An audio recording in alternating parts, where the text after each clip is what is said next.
Hello there and welcome once again to The Verdict. I'm Mick Cornett along with Kent Myers. We're here every week, as you know, meeting interesting people and dealing with topical issues. And well, there's not very many issues hotter than this one right now. Well, that's right. Do you know, if you watched last week, that we had Senator Stephanie Bice talking about, among other things, the activity at the legislature in the alcoholic beverage area. That's we call that part one. Today we're going to hear the other side of the story, part two, from a couple of guests who are involved in the sale of alcoholic beverages here in Oklahoma that have a little different take on what ought to happen, if anything, in regard to restructuring the laws. And we're going to hear from them today and find out what their views are, and then hopefully you folks will be able to make your own decision whichever way that goes. It's all coming up today on The Verdict. We'll be right back.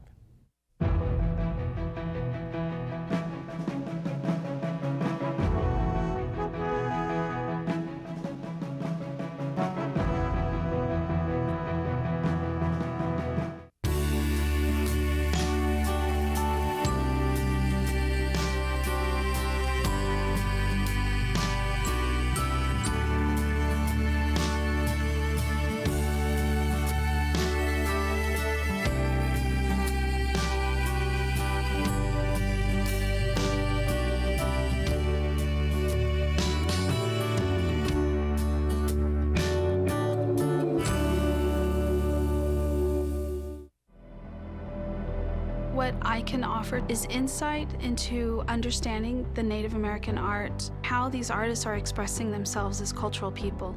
I am Heather Ottone. I'm a Native American researcher and curator, and I am Chickasaw. I can remember in first grade the teacher saying, "Well, you're so lucky you don't look Indian." That was difficult to hear because it was what I was. It's what I am. I think there's a renaissance going on amongst the tribes. I think the Chickasaws are leading that. We didn't die. We're not gone. So what are we now? And what can we do now to start to form that identity, to survive into another century? And to have the culture guiding us into that future, that would be significant. See more stories about the Chickasaw people at profilesofanation.com.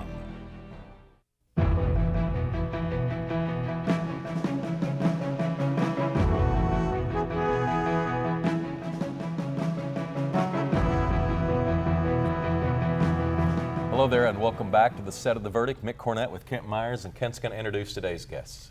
Today we're really pleased to have two folks join us on the set of The Verdict, which is a little different than our normal one guest scenario, but we thought with the topics that we're going to discuss, these two guys together would form a good tag team and we'll have them come on and talk about an issue that's very important to them. On my left is an old friend, J.P. Richard, the former president of the Oklahoma Retail Liquor Association.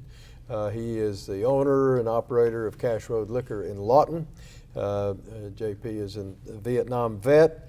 He and I share the heritage of being artillery officers as well, although he served in Vietnam. He has been active in this trade association for a number of years, the Retail Liquor Association, and he's been a leader in his community in Lawton. Welcome back. Glad to have you. Thank you very much. Glad to see you. On my right is Brian Kerr. Brian is the president of the Retail Liquors Association here in Oklahoma. He owns and operates Moore Liquor in Moore, Oklahoma. He's a lifelong Moore, Oklahoma resident, and I trust that you were able to successfully avoid tornadoes here very recently. Glad to see that. Thank you. But we want both Brian and JP to talk to us about what's going on out at the legislature. Brian, welcome. Glad to have you. Thank you so much for having us. Great to have both of you on. JP, there's some changes that may be pending. Talk about your views just out front so people can kind of get an overview. Well, the changes that are pending right now are the legislature is trying to enact Senate Joint Resolution 68, which would basically repeals Article 28 of the Constitution and replaces it with something else, which allows licensing of retailers to sell wine and single strength beer in any grocery store or anyone who has a 3.2 beer license today. So that would include convenience stores and iStocks and drugstores and anyone else. So that has made it through the Senate. It's gone to the House, where an attempt to amend it was tried a week or so ago and failed. And I think it's going to conference right now.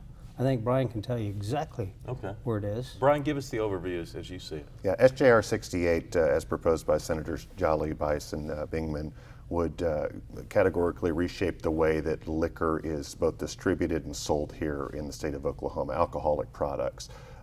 What it would do, in essence, is it would take what we currently have is about 700 or so outlets that sell strong beer, wine, and liquor.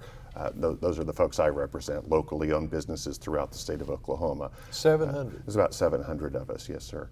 And those folks would now compete with about 4,000, maybe 5,000 new outlets that would be selling products that were represented only in these 700 outlets in the form of strong beer, and wine. Now, spirits themselves will stay in only the what you call the liquor stores. They would not go to the super centers and the grocery stores and the convenience stores and the gas stations and anywhere that really wanted to sell strong beer and wine under SGR 68 would really be eligible to do that.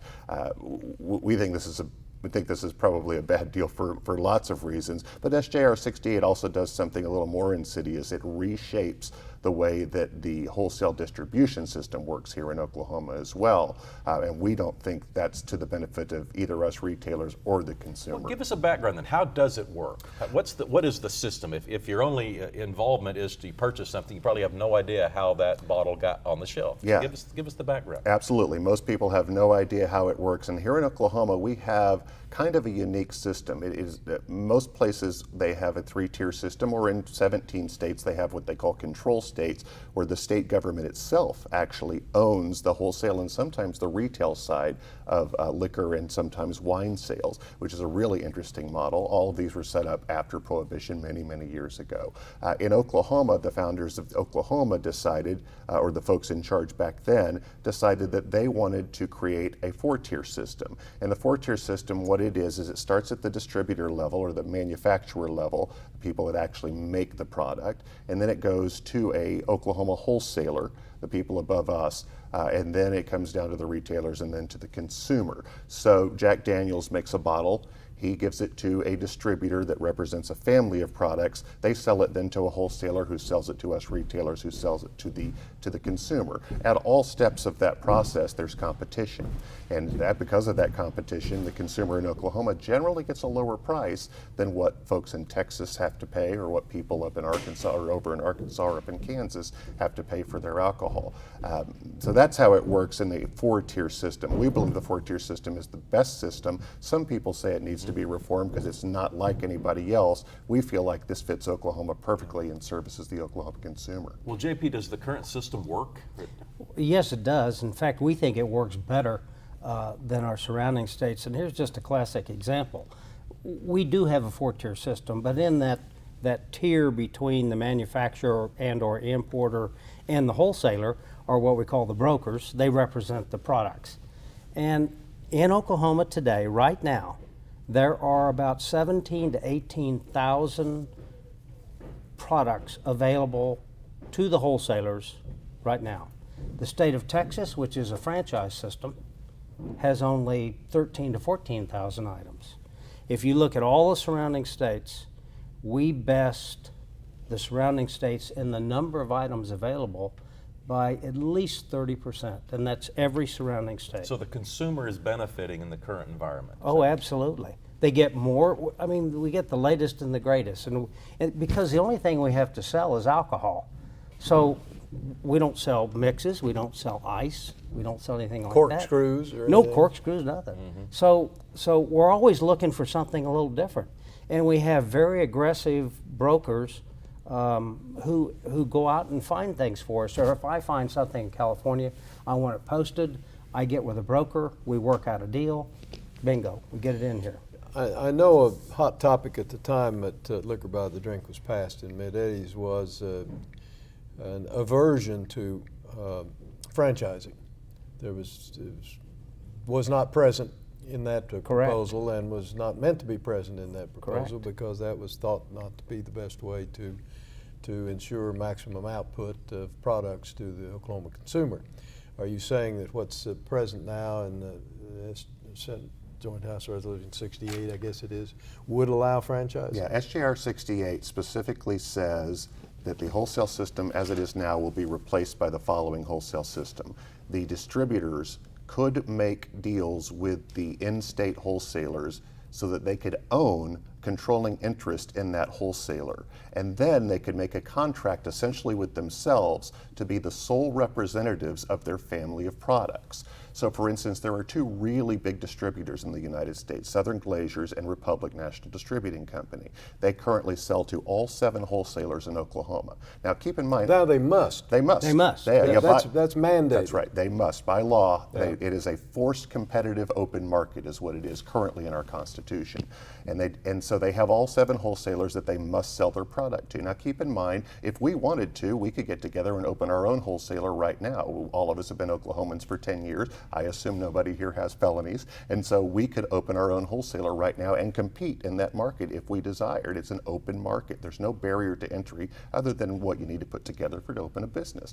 And so right now they sell to all 7. SJR 68 would allow these 2 distributors, these national distributors that represent 80 to 90% of the wines and spirits in Oklahoma, to sign contracts, first of all, to buy controlling interest in 2 Oklahoma wholesalers, and then sign contracts with themselves in order to be the sole representatives of the products that they sell. So instead of JP and I being able to buy a bottle of Crown Royal from 7 different guys, all of whom have to compete in price, selection, and service for our business, we can now buy it from one guy under SJR 68. We have to buy it from that guy who then really dictates the terms at which we buy that. It means he gets to set the price, he gets to set the delivery schedule, he doesn't have to worry about competition because JP and I can't buy it from anybody else. It would be, for instance, it would be like me having the only liquor store in Moore, Oklahoma. People that wanted anything from the alcohol would have to come to me and Moore to get my product because I'm the only guy that represents it. It's just the opposite of open, fair market competition.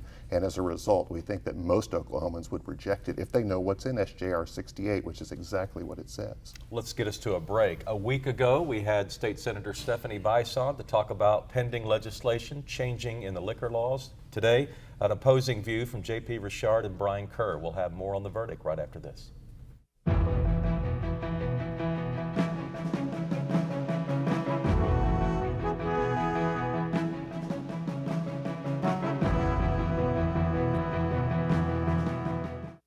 Oklahoma's land and air, water and energy, they all matter. Today, thanks to emerging technologies in oil and natural gas production, there are many new opportunities to conserve water. Advanced methods help clean and recycle water from energy production. In fact, many producers are now reusing up to 50% of the water used in their well completions.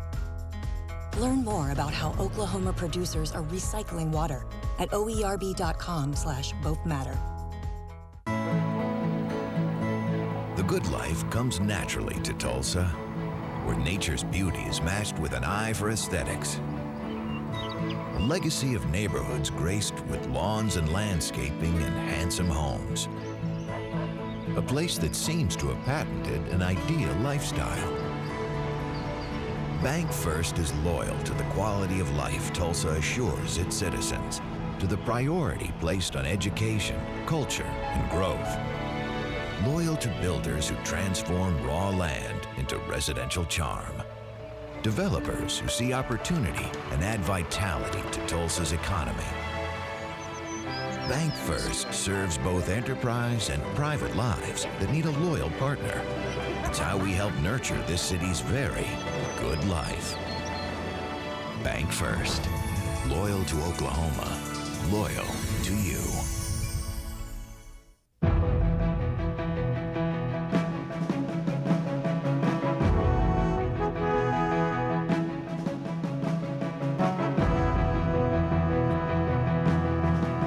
Welcome back to the set of the verdict. Mick Cornett and Kent Myers and our guests J.P. Richard and Brian Kerr. We're discussing some pending legislation that's in the state legislature as we speak, and it potentially could make some changes, and these two guys have an opposing view from the legislators who are introducing the legislation.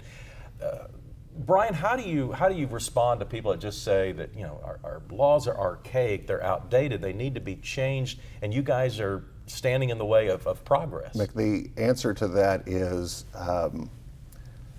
yes and no. The laws need to be changed. There is no question that Oklahoma has some laws that are not consumer friendly. There are no question that there are a lot of laws we could change in order to make purchasing adult beverages more consumer friendly without sacrificing public safety and without sacrificing local businesses in the process. So we would like to see some changes in the laws. In fact, we were involved in the process as SJR 68 was crafted.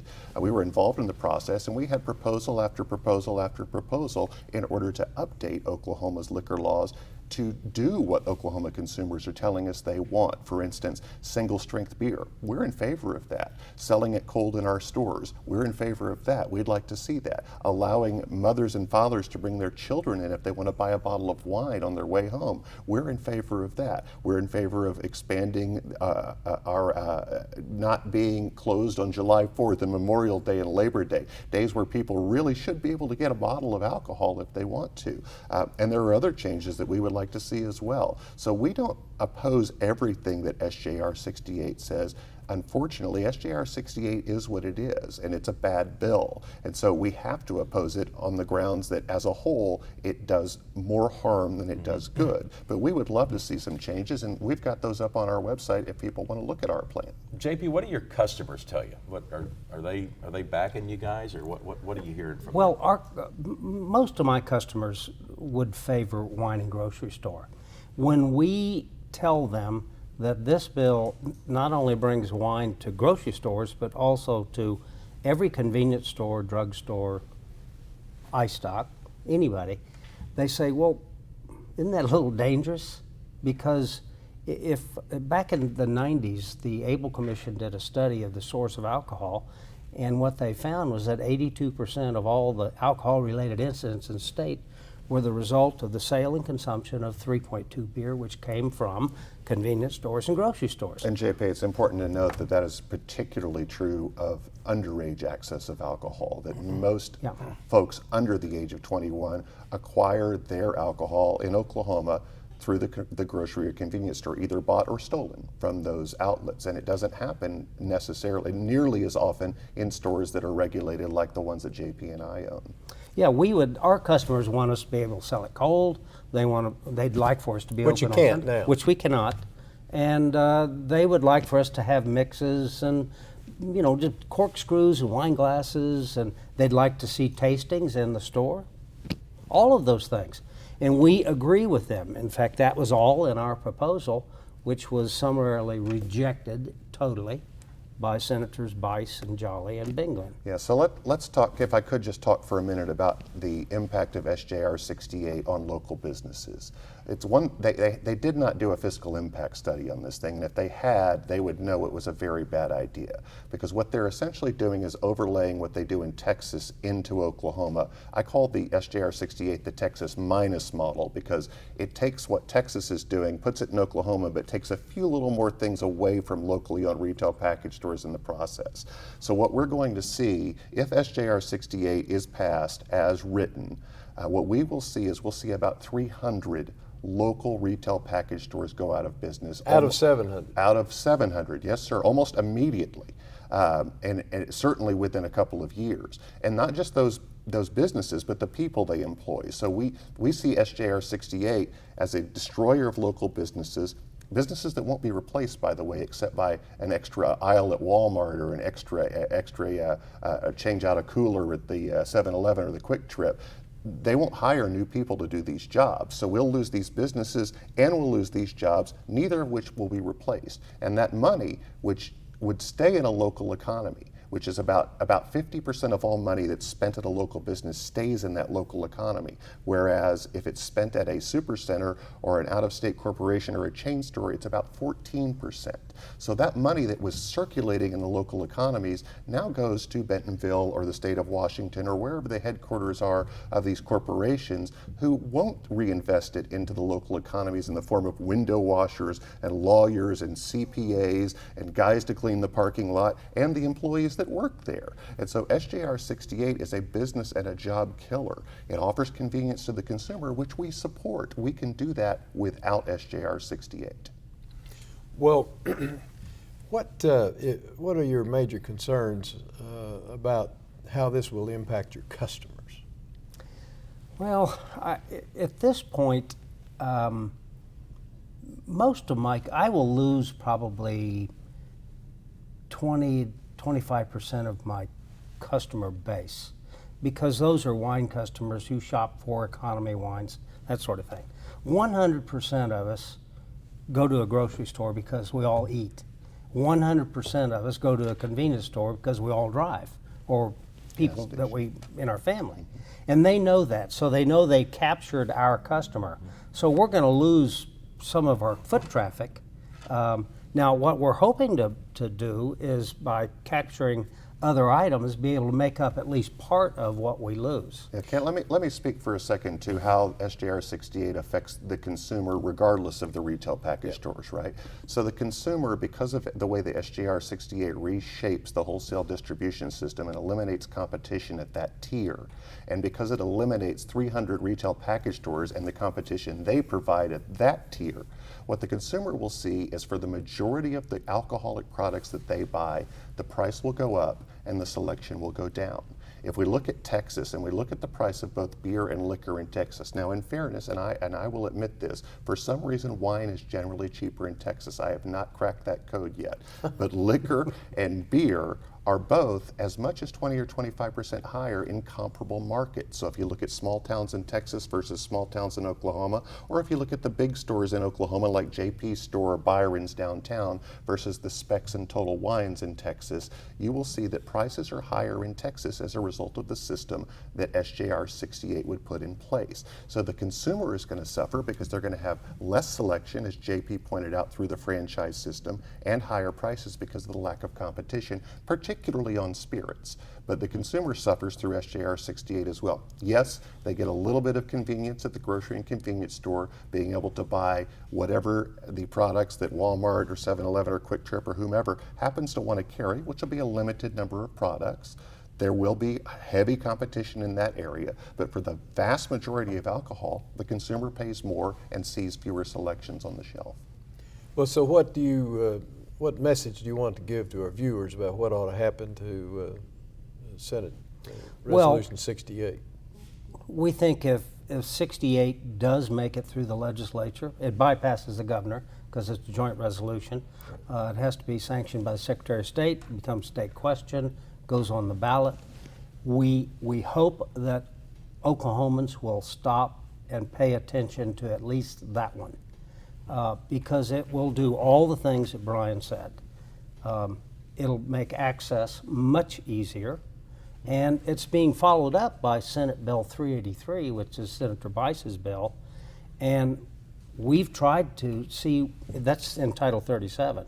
So all the nuts and bolts we haven't seen yet, and whenever we ask, we are told, and this was in committee, in the House committee, the Mulready was asked, well, what about this? He said, well, you have to pass Senate Bill SJR 68 in order for you to see what 383 is going to do. About 30 seconds left, Brian. Yeah, so we'd like to, just as JP said, we'd like the Oklahoma consumer and the Oklahoma voter to really look at what's in SJR 68 and realize what the consequences are.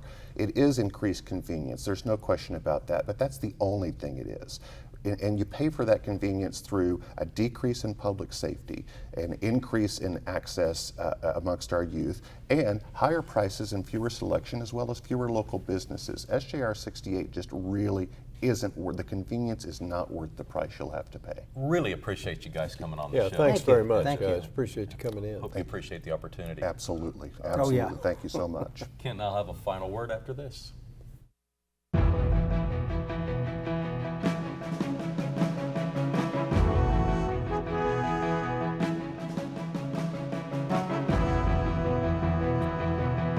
There are now 11 million of us who live here and work here.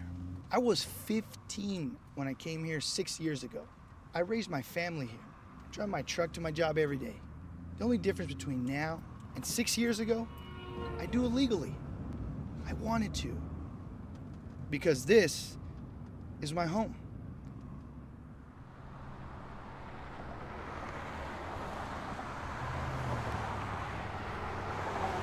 All children deserve a life of hope and love, but sometimes they experience a life of pain, neglect, and abuse. When that happens, each child deserves all the quality assistance and representation that can be offered in our legal system. For more information, call 23-CHILD.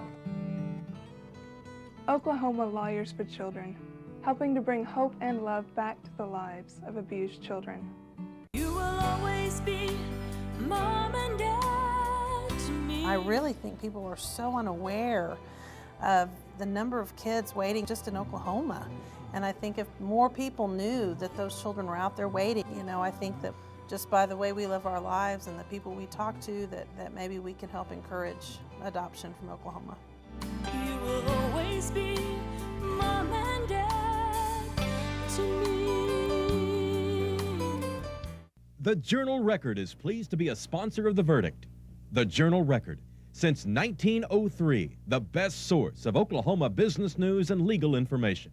And for almost 30 years, Oklahoma political, government, and business leaders have turned to the McCarville Report for accurate, reliable, inside information. Visit the McCarville Report online.